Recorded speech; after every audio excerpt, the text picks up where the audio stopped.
Well, good morning again. It is Saturday, March 20th, Lent 28. And I geeked out a little bit yesterday. I'm going to geek out even more on Monday. Monday's a big day when we get to those scriptures, but this day is no less important.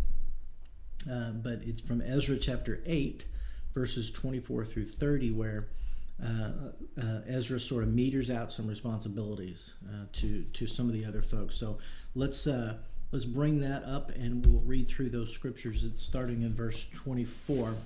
It says, "Then I set apart 12 of the leading priests." Now there's 12 tribes of Israel, right? Namely Sherebiah, Hashabiah, and 10 of their brothers. Okay, and I weighed out to them the offering of silver and gold and the articles that the king, his advisors, his officials, and all Israel present there had donated for the house of our God. So remember, Ezra has been entrusted with a great deal of treasure. Okay, and in today's numbers, I wouldn't even millions. Okay, millions that they're carrying with them in treasure, and they're carrying this across the desert, right? I weighed out to them 650 talents of silver, silver articles weighing 100 talents, 100 talents of gold, 20 bowls of gold valued at 1,000 darics, and 2 fine articles of polished bronze as precious as gold. I said to them, "You as well as these articles are consecrated to the Lord." Whew, that's a pretty heavy words. I mean, it's wasted on us. The idea of being consecrated just carries no weight and power with us these days. But it should. It just doesn't. But you, as well as these articles, are consecrated to the Lord. And we would do well to dwell on that for quite a while. But it says this, "The silver and the gold, they're free will offerings to the Lord, the God of your ancestors." That's one of the reasons here at St. Paul's we take the gifts and the donations given to the church very seriously. When our finance committee sits down, we try to take very seriously the treasures that you have given us to do the work of God and where we use those. The missions committee, when you give money to missions, that missions committee does their very best to honor God and do what is right with that money. And it's very important that we continue to do that because it has been set apart and consecrated for that work. And so it says, verse 29, "Guard them carefully until you weigh them out in the chambers of the house of the Lord in Jerusalem before the leading priests and the Levites and the family heads of Israel." Then the priests and the Levites received the silver and gold and sacred articles that had been weighed out to be taken to the house of our God in Jerusalem. The unspoken thing here is there better not be anything missing when it goes there. Nothing untoward best take place, Ezra says, because there's going to be an accounting someday.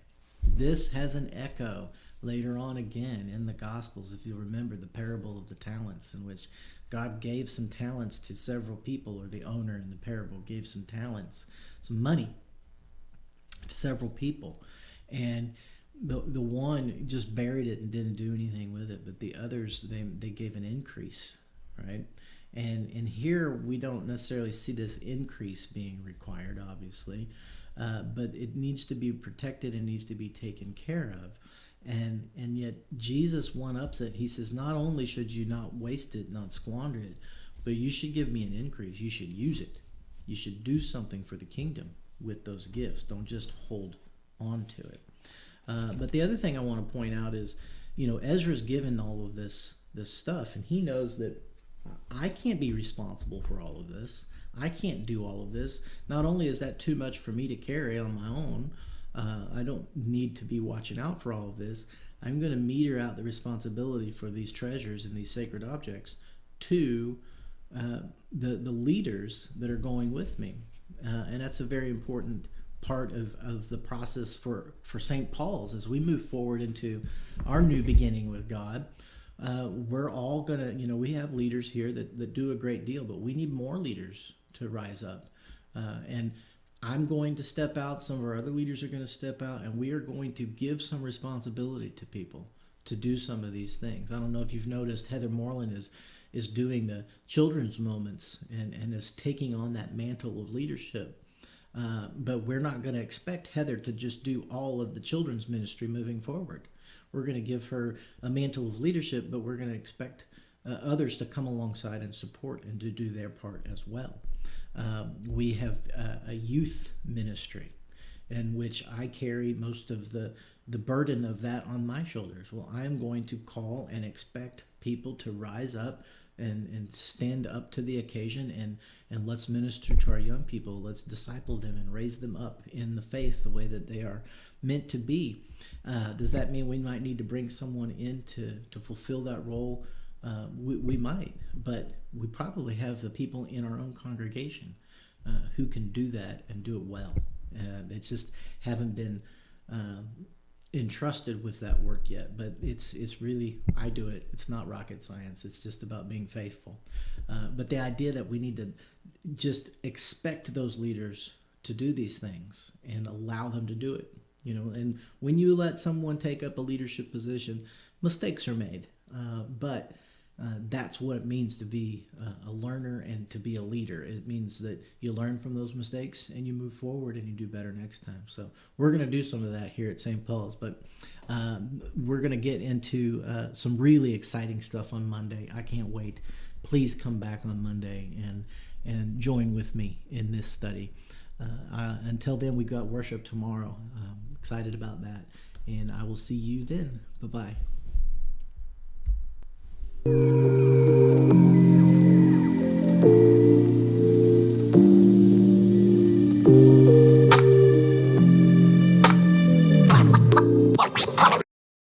I forgot to pray. We need to pray. Sorry. That's the beauty of being able to control this broadcast. So, God, I pray that you would encourage us and help us to be faithful, not just with the call that you gave us as a people, as a unified people, but raise up from among us those leaders that we need to be able to move forward faithfully into what you're bringing us to. And we thank you and we praise you. Amen. Now we can roll the rest of those post credits. Bye-bye.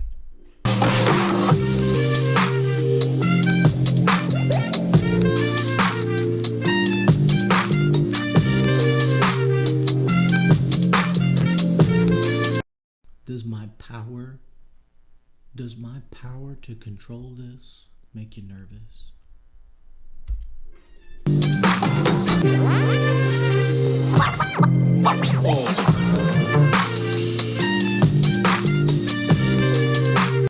I'm just having too much fun with this. It's ridiculous, and I know there's probably going to be about 2, maybe 3 people who hang out long enough to watch the rest of these post credits. But hey, Easter egg is an Easter egg.